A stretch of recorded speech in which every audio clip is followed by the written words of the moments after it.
রাত 12:30টার দিকে এক ভদ্রলোক ফোন দিয়েছেন আমেরিকা থেকে। যা বলার বললেনই, যে কথাটা তার ভালো লাগছে।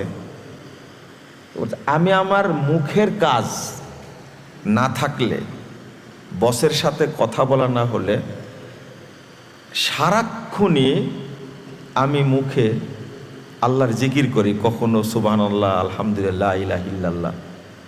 এই কথা বলার পরে যে কথাটা বলছে, যে আমার ভয় হয়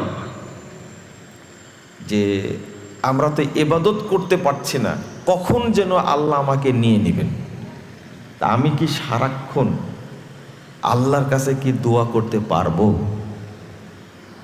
এই লোকটা মাজার পূজারী ছিলেন, এখন পচা মাজার পূজারী। এটা তার কাহিনী শুনে হতবাক।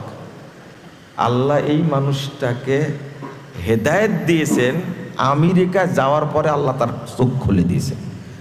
মানে ওখানে বাংলাদেশের মতো 2 নম্বরই দিন কেউ পায় না সাধারণত। চেঞ্জ হলে ভালোটাই গ্রহণ করেন, আলহামদুলিল্লাহ। তা আপনার দোয়া করার যত বিষয় আছে, আপনি মাজলিসে এসে ততটাই চাওয়ার চেষ্টা করবেন। বলেন তো ইনশাল্লাহ? ইনশাল্লাহ।